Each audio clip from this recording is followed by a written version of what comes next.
अभिषेक Pandey question mark में आप सभी का स्वागत करता हूं।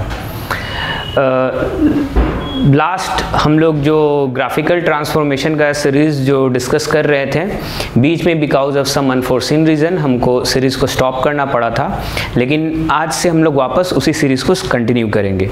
लास्ट क्लास में या लास्ट वीडियो लेक्चर्स में जो चीज़ हमने डिस्कस किया था, जैसे कि greatest integer function, least integer function, ये सब हमने लास्ट वाला वीडियो में डिस्कस किया हुआ था। आज हम लोग स्टार्ट करेंगे फ्रैक्शनल पार्ट फंक्शन और इस पूरे वीडियो सीरीज़ को कंटिन्यू हम लोग आपके सामने रखेंगे इजी भाषा में, जिससे कि आपको याद रखे और ग्राफिकल ट्रांसफॉर्मेशन में आपको मदद मिले। तो चलिए हम लोग स्टार्ट करते हैं। आज कुछ नया स्टार्ट करेंगे, नया सीखेंगे, जिसका नाम है फ्रैक्शनल पार्ट फंक्शन।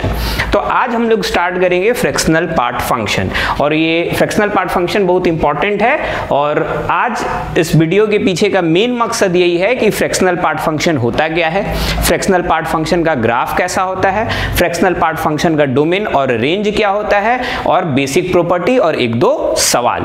तो आज चलिए हम लोग वीडियो को स्टार्ट करते हैं फ्रैक्शनल पार्ट फंक्शन। तो सबसे पहले आपको दिमाग में ये फिट कर लेना है कि जो फ्रैक्शनल पार्ट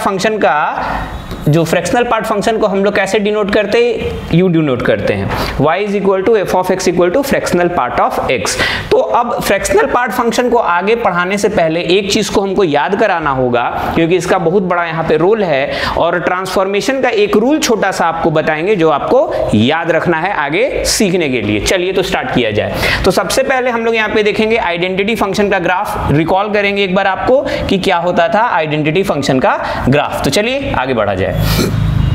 ये हमारा y एक्सिस होता है, ये हमारा x एक्सिस है, ये हुआ हमारा x एक्सिस, ये हुआ हमारा y एक्सिस, और ये वाला जो ग्राफ हुआ हमारा, ये ग्राफ हुआ हमारा आइडेंटिटी फंक्शन का, ये ग्राफ हुआ हमारा आइडेंटिटी फंक्शन का, जिसको हम लोग लिखेंगे y is equal to x। ये एंगल 45 डिग्री होता है, ये आपको पहले से पता था।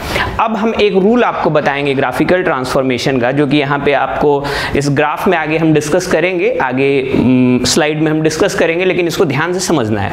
अगर हमारे पास गिवन है, कोई भी एक फंक्शन गिवन है हमारे पास, मान लेते हैं कि हमारे पास y is equal to F of x, कोई भी एक फंक्शन क्या है, गिवन है हमारे पास, क्या है, गिवन है, ये हमारे पास गिवन है, y बराबर एफ ऑफ एक्स फंक्शन क्या है हमारे पास, गिवन है, और हमको बनाना है इस फंक्शन का transformation y is equal to F of X plus minus C का ग्राफ बनाना है। तो कौन सा रूल आपको ध्यान में, ये हमारा रूल है, और इसी रूल को ध्यान में रखते हुए हम एक दो ग्राफ पहले बनाएंगे आइडेंटिटी फंक्शन का ट्रांसफॉर्मेशन। तो मान लीजिए कि ये हमारे पास जो ग्राफ है, ये y बराबर x है। अभी हमको बनाना है graph y is equal to x plus 1 का। तो ये ग्राफ कैसे बनेगा, सिंपल, आपको y एक्सिस x एक्सिस यूं खींचना है। ये हमारे पास पहले से y बराबर x का ग्राफ है, ये हमारे पास y बराबर x का ग्राफ है। अब यहाँ पे प्लस c है, यानी कि कोई भी एक कांस्टेंट ऐड या सबट्रैक्ट करना, अगर ऐड करना पड़े किसी भी एक कांस्टेंट को, तो ये ग्राफ एक यूनिट क्या करेगा, ऊपर में पैरेलली शिफ्ट कर जाएगा। तो ये वाला जो हमारा ग्राफ हुआ, एक यूनिट जो ऊपर में शिफ्ट कर गया, यहाँ पे ये वाला पॉइंट होगा हमारा 1। ये जो ग्राफ हुआ, ये ग्राफ किसका हुआ, y is equal to x plus 1 का ग्राफ हुआ, ये वाला। तो अगर हम लोग किसी भी फंक्शन में अगर कोई भी कांस्टेंट को ऐड करेंगे, तो ग्राफ एक यूनिट या तो ऊपर, अगर 1 ऐड किए थे तो एक यूनिट ऊपर शिफ्ट करेगा, और 1 अगर माइनस करते तो ग्राफ एक यूनिट नीचे शिफ्ट करता। अगर हमको बनाना पड़े y बराबर x माइनस 1 का ग्राफ, तो यही वाला जो हमारा ग्राफ था, जो मतलब y बराबर x का ग्राफ था, वो एक यूनिट नीचे शिफ्ट कर जाएगा, एक यूनिट क्या कर जाएगा, नीचे शिफ्ट कर जाएगा। तो ये वाला जो ग्राफ हुआ हमारे पास, ये ग्राफ हुआ y is equal to x minus 1 का। तो ये सिंपल रूल अभी फिलहाल के लिए आपको याद रखना है, किसी भी फंक्शन में अगर कोई भी कांस्टेंट को ऐड करेंगे तो ग्राफ एक यूनिट पैरेलली ऊपर शिफ्ट कर जाएगा, और माइनस किए तो एक यूनिट नीचे शिफ्ट कर जाएगा, जो यहाँ पे हो रहा है। देखिए माइनस किए तो नीचे आ गया। अब इसके मदद से हम लोग आगे सीखेंगे। तो अभी तक हमने जो डिस्कस किया स्लाइड में कि फ्रैक्शनल पार्ट फंक्शन को डिनोट किस तरीके से किया जाता था, ये आपको पहले से पता था आइडेंटिटी फंक्शन क्या होता है, और एक सिंपल सा रूल आप इसको लिख लीजिए, रूल नंबर 1। Rule number 1। तो रूल नंबर 1 क्या है कि अगर किसी भी फंक्शन में कुछ ऐड किए तो ग्राफ या तो ऊपर शिफ्ट करेगा और माइनस किए तो ग्राफ नीचे शिफ्ट करेगा। आगे बढ़ा जाए, एक्सक्यूज मी। अब यहां पे है कि फ्रैक्शनल पार्ट फंक्शन होता गया है। तो फ्रैक्शनल पार्ट फंक्शन क्या है भैया, यहां पे डेफिनेशन हम लिख चुके हैं। Fractional part function is defined as the difference between a real number and its greatest integer value. समझते हैं, मान लीजिए किसी भी नंबर को हमको लिख के दिखाना है, कोई भी एक रियल नंबर, सपोज कर लेते हैं x। तो ये रियल नंबर कब कंप्लीट हुआ होगा, इस रियल नंबर के पास फ्रैक्शनल पार्ट भी होगा, इस रियल नंबर के पास इंटीग्रल पार्ट भी होगा। तो इस रियल नंबर के पास क्या क्या होगा, रियल नंबर के पास इंटीग्रल पार्ट भी होगा प्लस रियल नंबर के पास फ्रैक्शनल पार्ट भी होगा। जैसे अगर मान लीजिए हम लिख रहे हैं 2.7, तो हमारे पास एक इंटीग्रल पार्ट है 2 प्लस हमने इसमें क्या किया 0.7 ऐड किया, हमारे पास क्या गया 2.7। तो ये वाला हमारा कौन सा पार्ट हुआ, इंटीग्रल पार्ट, और ये वाला हमारा कौन सा पार्ट हुआ, फ्रैक्शनल पार्ट हुआ। तो ये दो चीज हमको यहां पे किसी भी नंबर को अगर हमको लिखना है, किसी भी रियल नंबर को लिखना है, तो उसके पास एक इंटीग्रल पार्ट होगा, एक फ्रैक्शनल पार्ट होगा, और दोनों को मिला के हम लोग नंबर को यहां पे लिख देंगे। तो देखिए हमको फ्रैक्शनल पार्ट में हम बहुत अंदर तो नहीं जाएंगे डीपली यहां पे, लेकिन इस ग्राफ को याद रखने के लिए जो चीज जरूरत का बात है उतना ही हम लोग यहां पे डिस्कस करेंगे कि ग्राफ को याद कैसे रखना और बेसिक प्रॉपर्टी क्या है।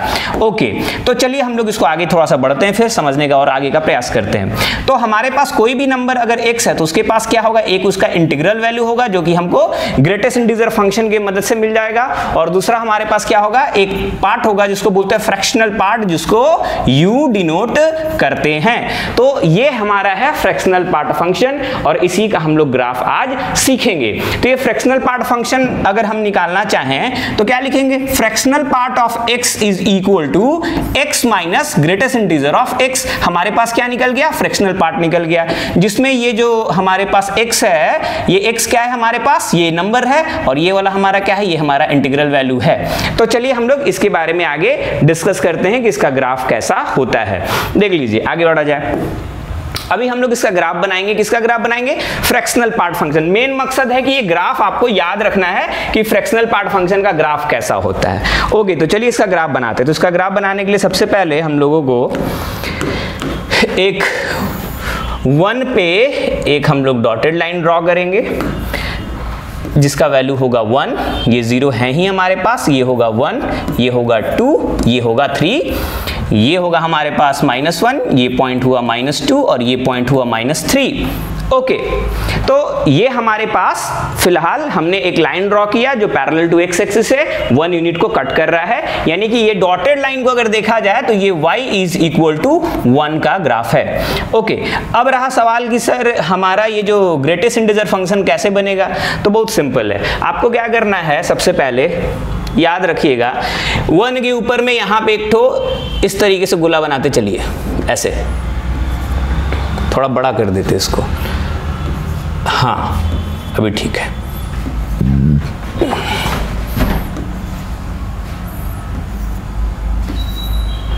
ओके, अब क्या करना है, यहां पे टच करके इसको इस तरीके से ज्वाइन करना है। ये y बराबर x का ग्राफ है, ये y बराबर x प्लस 1 का ग्राफ है, ये y बराबर x प्लस 2 का ग्राफ है, सॉरी ये x माइनस 1 का ग्राफ है, ये x माइनस 2 का ग्राफ है, ये y बराबर x का ग्राफ है, ये वाला ग्राफ है y बराबर x प्लस 1 का, ये वाला है x प्लस 2 का, और ये वाला है x प्लस 3 का। इसको हम लिख देते हैं। ये ग्राफ है हमारा y is equal to x, ये है y is equal to x minus 1, और ये है y is equal to x minus 2, ये होगा हमारा y is equal to x plus 1, ये है y is equal to x plus 2, और ये है y is equal to x plus 3 का ग्राफ। तो ये जो ग्राफ कंप्लीट हुआ, ये किसका ग्राफ बना, ये ग्राफ हमारा बना फ्रैक्शनल पार्ट फंक्शन का। किसका ग्राफ बना, फ्रैक्शनल पार्ट फंक्शन का ये हमारा ग्राफ बना। अब यहाँ पे हम लोग देखेंगे कि जब हम लोग x का कहां से कहां तक का वैल्यू लेंगे तो y हमारे पास क्या आएगा, यानी फ्रैक्शनल पार्ट फंक्शन हमको क्या मिलेगा। अगर x का वैल्यू हम लोग यहाँ पे 1 से छोटा ले और ग्रेटर देन इक्वल टू 0 ले तो हमारे पास क्या आएगा, हमारे पास y बराबर x आएगा, y बराबर क्या आएगा हमारे पास, x आएगा फ्रैक्शनल पार्ट, अगर x का वैल्यू 0 से 1 के बीच में हम लोग ले रहे हैं तो। ओके, दूसरा अगर हम लोग यहाँ पे वैल्यू x का ले लें जो कि हमारा स्मॉलर देन 2 हो और ग्रेटर देन इक्वल टू 1 हो, तो हमारे पास क्या आने वाला है, 1 और 2 के बीच में क्या आया था, x -1 का ग्राफ, तो क्या आएगा, x -1 आएगा हमारा आउटपुट। अगर x का वैल्यू स्मॉलर देन 3 हो, ग्रेटर देन इक्वल टू अगर 2 हो, तो ये हमारे पास x -2 आने वाला है। ओके, अगर 2 और 3 के बीच में देखा जाए बिल्कुल सही। अगर x का वैल्यू हमारा स्मॉलर देन 0 हो और ग्रेटर देन इक्वल टू -1 हो, तो हमारे पास आएगा x +1, और अगर x का वैल्यू स्मॉलर देन -1 हो और ग्रेटर देन इक्वल टू -2 हो, तो हमारे पास क्या आएगा, x +2 आएगा। एक बार चेक कर लेते हैं। ओके, तो हम लोग का वैल्यू 0 और 1 के बीच में x आ रहा है, ठीक है, 1 और 2 के बीच में x -1 आ रहा है, ठीक है, 2 और 3 के बीच में x -2 आ रहा है, -1 और 0 के बीच में x +1 आ रहा है, और -2 और 1 के बीच में x +2 आ रहा है। तो ये हमारा किसका ग्राफ हुआ, ये हमारा ग्राफ हुआ फ्रैक्शनल पार्ट फंक्शन का, जिसको आपको याद रखना है, बहुत सिंपल है याद रखना। ये हमारा जो ग्राफ डॉटेड लाइन वाला था, ये हमारा y = 1 था। तो कैसे बनाएंगे इस ग्राफ को, वेरी सिंपल, आपको सबसे पहले y बराबर x पे कांस्टेंट फंक्शन बनाना है। अब जो कि हमने यहां पे डिस्कस किया हुआ था कि अगर हमने +1 किया तो ग्राफ 1 यूनिट क्या करेगा, ऊपर शिफ्ट करेगा, और -1 किया तो 1 यूनिट नीचे शिफ्ट करेगा। अब देखो एक बार, अगर x बराबर 1 पे हम चेक करें इस जगह पे, तो हमारे पास नीचे वाला पार्ट को हटा देना है। अगर इसको देखा जाए तो कुछ ये वाला वैल्यू क्या आने वाला है, ये -1, ये 0, और ये क्या होने वाला है, 1। तो देख लीजिए हमारा कुछ इस तरीके से ग्राफ वहां कट के आ रहा है। अगर हम लोग टोटल x का वैल्यू जो वहां पे इस जगह पे लिए हुए थे अगर लेते तो ये हमारे पास क्या बन गया, ये हमारे पास बन गया फ्रैक्शनल पार्ट फंक्शन का ग्राफ। इसको याद रखना है, ठीक है। आगे हम लोग देखते हैं, आगे इसके बारे में और क्या हमको जानना है थोड़ा सा। अब हमारे पास फ्रैक्शनल पार्ट फंक्शन का कुछ प्रॉपर्टी है, इसको भी जान लीजिए। छोटा सा प्रॉपर्टी है, फ्रैक्शनल पार्ट x हमारा x तब होगा जब x का वैल्यू 1 से छोटा और ग्रेटर देन इक्वल टू 0 होगा। आप यहाँ पे देख सकते हैं, आप यहाँ पे देख सकते हैं, और यहाँ पे भी आप देख सकते हैं। तो ये एक चीज याद आपको रखना है। दूसरा चीज, अगर हमारा फ्रैक्शनल पार्ट का वैल्यू 0 कब होने वाला है, जब x हमारा इंटीजर होगा। अगर इंटीजर यानी फ्रैक्शनल पार्ट ऑफ, मान लीजिए अगर हम लोग 2 ले रहे हैं तो 2.00, तो क्या हमारे पास ये आने वाला है, ये हमारे पास 0 आने वाला है, क्योंकि यहाँ पे फ्रैक्शनल पार्ट क्या है, 0 है। फ्रैक्शनल पार्ट अगर हमारे पास कोई भी एक नेगेटिव नंबर रहे, नेगेटिव रियल नंबर रहे, तो वो क्या आएगा, 1 minus fractional part of x आएगा। ये 3 प्रॉपर्टी फिलहाल याद रखना है। जब सेपरेट केवल पर्सनल मुद्दा यही होगा कि फ्रैक्शनल पार्ट फंक्शन के ऊपर बात किया जाए तो उसके ऊपर पूरा डिटेल में जाएंगे। अभी मेन मकसद है ग्राफिकल ट्रांसफॉर्मेशन के लिए एलिमेंट्री जो फंक्शन है उसको याद रखना। ओके, तो ये हमारा प्रॉपर्टी था किसका, फ्रैक्शनल पार्ट फंक्शन का। अब यहाँ पे हम लोग डोमेन और रेंज फ्रैक्शनल पार्ट फंक्शन का देखेंगे कि फ्रैक्शनल पार्ट फंक्शन का डोमेन क्या होता है और रेंज क्या होता है। तो उसके लिए अगेन हम लोग ग्राफ ड्रॉ करेंगे। एक बार आप लोग मेरे साथ रिवाइज कर लीजिए, ग्राफ को ड्रॉ करिए। तो सबसे पहले क्या करना है, हमको कांस्टेंट फंक्शन बनाना है, 1 पे बनाना है। तो हम लोग 1 पे सबसे पहले क्या किए कि एक कांस्टेंट फंक्शन यहाँ पे इस तरीके से ड्रॉ कर दिए। अब हमारे पास एक कांस्टेंट फंक्शन हुआ एक्सक्यूज मी, थोड़ा पैरेलल हो जाए भाई, ठीक। अब हमको क्या करना, नंबरिंग करना। यहाँ पे हमारे पास 1 हुआ, यहाँ पे 2, और कहीं यहाँ पे 3, यहाँ पे -1, यहाँ पे -2, और यहाँ पे -3, और ये वाला वैल्यू हुआ हमारा 1। ठीक है, अब ग्राफ जो हम लोग लास्ट में बनाए हुए थे वो ग्राफ वापस यहाँ पे करेंगे। तो सबसे पहला काम क्या करेंगे हम लोग, यहाँ पे इसके जस्ट ऊपर में इस तरीके से गोल करेंगे। याद रखना है, बस गोल करेंगे। इसके ऊपर में एक गोल ऐसे होगा, इसके ऊपर में एक गोल इस तरीके से करेंगे। यहाँ पे भी, यहाँ पे भी, यहाँ पे भी, और यहाँ पे भी। उसके बाद क्या करना है, उसके बाद हमको ज्वाइन कर लेना इस तरीके से। यहाँ पे इस तरीके से ज्वाइन होगा, ये यहाँ ऐसे ज्वाइन होगा। ओके, 2-3 बार बनाना है, याद हो जाएगा, और उससे ज़्यादा काम भी फिलहाल नहीं है। ठीक, तो ये हमारा किसका ग्राफ बन गया, ये हमारा ग्राफ बन गया फ्रैक्शनल पार्ट फंक्शन का। अब आप लिख सकते हो ये कौन सा ग्राफ है, ये y बराबर x का ग्राफ है, ये y बराबर x -1, ये y बराबर x -2, ये y बराबर हमारे पास आएगा x +1, ये y बराबर क्या आएगा हमारे पास x +2, ये y बराबर हमारे पास क्या होगा x +3। अब इसका डोमेन और रेंज, और ये कंटिन्यू होते रहेगा जीवन भर। इसका डोमेन रेंज याद रखिए आप कैसे, अगर इसका डोमेन के बारे में बात करें हम, तो for all x belongs to real, domain हमारा क्या होगा पूरा, एक्सक्यूज मी, रियल नंबर होगा, ये हर एक रियल वैल्यू के लिए डिफाइंड है। और रेंज अगर हम इसके बारे में बात करें कि रेंज क्या होगा, तो आपका range for all y belongs to 0 include 1 exclude करेंगे हमारा, तो रेंज हमारा 0 इंक्लूड होगा और 1 एक्सक्लूड होगा, 0 से लेके 1 तक होगा। तो ये हो गया फ्रैक्शनल पार्ट का डोमेन और रेंज। नेक्स्ट हम लोग इसके बाद जो डिस्कस करेंगे, ये 2-3 सवाल है कि इसका हमको फ्रैक्शनल पार्ट वैल्यू निकालना है कि गिवन रियल नंबर का फ्रैक्शनल पार्ट क्या होगा, तो इसको सॉल्व करते हैं। चलिए, तो पहला वाला सवाल हमारे पास क्या है कि बताइए फ्रैक्शनल पार्ट जो है 3.89 का क्या होने वाला है। तो अब सबसे पहले फ्रैक्शनल पार्ट 3.89 निकालने के लिए आपको एक बार याद कीजिए, ये वाला चीज अभी थोड़ा देर पहले बताए हम लोग कि कोई भी नंबर इज इक्वल टू क्या होता है, इंटीग्रल पार्ट प्लस उसका फ्रैक्शनल पार्ट। तो हमको चाहिए फ्रैक्शनल पार्ट, तो फ्रैक्शनल पार्ट कैसे मिलेगा, उस रियल नंबर में से हमको उसका इंटीग्रल पार्ट को माइनस करना पड़ेगा। ठीक है, तो हमारे पास इसको अगर सॉल्व करना है तो हमारे पास क्या आ गया, 3.39 रियल नंबर, 3.89 रियल नंबर हो गया, और इसमें से हम क्या माइनस कर रहे हैं, इसका इंटीग्रल पार्ट, तो 3.89 ग्रेटेस्ट इंटीजर फंक्शन में डाल दिए हम लोग यहाँ पे। ये क्या आएगा हमारे पास 3.89 आने वाला है, और ये वाला क्या आपको आने वाला है, 3 आने वाला है, यानी कि हमारे पास फ्रैक्शनल पार्ट क्या हो गया, 8-9 आ गया। तो पहला सवाल का बेसिक जो डेफिनेशन लेवल का सवाल है उसका उत्तर हो गया 0.89। तो fractional part of 3.89 equal to क्या आ गया हमारे पास, 0.89 आ गया। अब उसके बाद हम लोग तीसरा नंबर पे आते हैं, तीसरा नंबर पे आएंगे, फिर उसके बाद दूसरा नंबर पे आएंगे। तीसरा नंबर पे हमको फ्रैक्शनल पार्ट ऑफ क्या निकालना है, 10 निकालना है। तो भैया फ्रैक्शनल पार्ट ऑफ 10 को हम क्या लिख सकते हैं, देख लेते हैं। तो फ्रैक्शनल पार्ट अब अगेन यही तरीके से वापस उतारेंगे, तो हमारे पास क्या होना चाहिए, पहले 10 होना चाहिए, तो हम लोग 10.00 लिख दिए। इसमें से क्या माइनस करना है हमको, इसका इंटीग्रल पार्ट माइनस करना है, यानी ग्रेटेस्ट इंटीजर फंक्शन लगा दिए यहाँ पे। अब हमारे पास क्या आ गया, 10.00 माइनस 10, और हमारे पास इसका integral means fractional part of 10 क्या आ गया, 0 आ गया।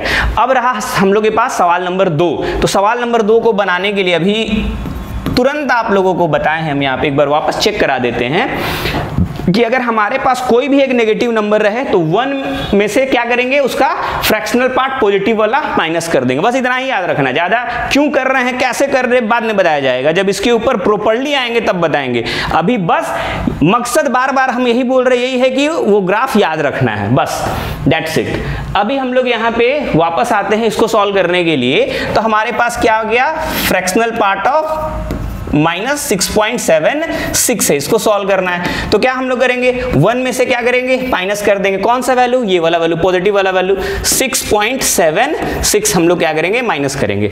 अब हम लोग क्या करते हैं, इसका वैल्यू कैलकुलेट करते पहले कि फ्रैक्शनल पार्ट ऑफ 6.76 क्या होगा। तो फ्रैक्शनल पार्ट ऑफ 6.76 अगर निकालना है तो x में से इसका ग्रेटेस्ट इंटीजर माइनस करेंगे, तो 6.76 में से हमको क्या माइनस करना है, इसका ग्रेटेस्ट इंटीजर फंक्शन वाला पार्ट 6.76 इसमें से हम लोग माइनस करेंगे। तो हमारे पास क्या आएगा, 6.76 और उसमें से माइनस करेंगे 6, यानी हमारे पास क्या आ गया, 0.76। अब 0.76 क्या करना है, हमको यहाँ पे पुट कर देना है। यहाँ पे 0.76 क्या करना, पुट करना, तो 1 माइनस क्या पुट करेंगे यहाँ पे, इस जगह पे 0.76, और हमारा जो उत्तर आएगा 0.24 होगा फ्रैक्शनल पार्ट। तो ये बेसिक सवाल है, ये कोई सवाल नहीं है, लेकिन फिर भी डेफिनेशन को बूझने के लिए फ्रैक्शनल पार्ट फंक्शन होता क्या है उसके लिए ये चीज जानना हमको जरूरत है। ठीक है, अब हम लोग एक बार फिर से रिकैप करा देते हैं आपको। तो हम लोग यहाँ पे वापस आते हैं फ्रैक्शनल पार्ट फंक्शन पे। तो फ्रैक्शनल पार्ट फंक्शन जो हमारा है वो किस तरीके से डिनोट करते हैं, यहाँ पे आपको पता चल गया। आपके पास आइडेंटिटी फंक्शन क्या होता है वो पहले से पता था।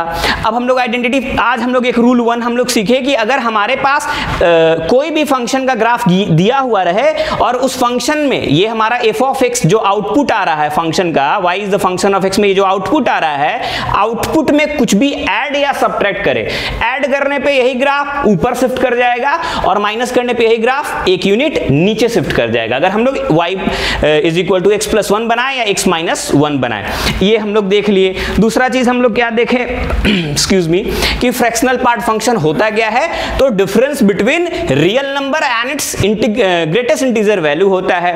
कोई भी रियल नंबर में एक इंटीग्रल पार्ट होगा और उसका फ्रैक्शनल पार्ट होगा, और यहाँ पे जैसे 2.7 था तो हम लोग यहाँ पे उस तरीके से आगे देखे थे। किस तरीके से हम लोग फ्रैक्शनल पार्ट फंक्शन निकालते हैं, तो रियल नंबर माइनस इस इंटीग्रल वैल्यू।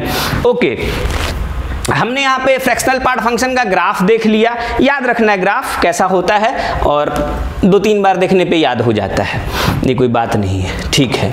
अब यहाँ पे आपको देख लेना है कि अगर x का वैल्यू हम लोग यहाँ पे जो इनपुट है 0 इंक्लूड करें और 1 को एक्सक्लूड करके, यानी x का value greater than equal to 0 और स्मॉलर देन 1 ले, तो हमारे पास फ्रैक्शनल पार्ट क्या आने वाला है, x आने वाला है। और ये चीज बाकी हमने यहाँ पे आपको बता दिया, आपको देख लेना है। और अल्टीमेटली हमारे पास ये बेसिक प्रॉपर्टी था, ये आपको देख लेना है, याद रखना है। इसके ऊपर फिर आएंगे हम लोग वापस, एक एक ये जितना भी फ्रैक्शनल पार्ट है इसके ऊपर डिफरेंट लेवल का जो सवाल होगा वो बाद का मुद्दा, अभी तो बस ग्राफ याद रखना मेन मुद्दा है। ये फ्रैक्शनल पार्ट फंक्शन का डोमेन क्या होता है, रेंज क्या होता है, वो हम देख लिए। और अल्टीमेटली हमारे पास ये कुछ बेसिक सवाल था फ्रैक्शनल पार्ट फंक्शन। कल यानी कि नेक्स्ट जो हमारा वीडियो आएगा कल, वो होगा हमारा ट्रिग्नोमेट्रिक फंक्शन के ऊपर, कि बेसिक ट्रिग्नोमेट्रिक फंक्शन क्या क्या होता है, उसका डोमेन रेंज क्या होता है, किस तरीके से ड्रॉ करते हैं, और उसका हम लोग डेस्मोस पे भी थोड़ा सा देखेंगे कि किस तरीके से ग्राफ को हम लोग ड्रॉ करते हैं। तब तक 2-3 बार इसको देखिए, लिख के बैठ के इसको नोट्स कीजिए, पहले वाला भी देख लीजिए, क्योंकि अब वीडियो डिस्कंटिन्यू नहीं होगा। Thank you so much.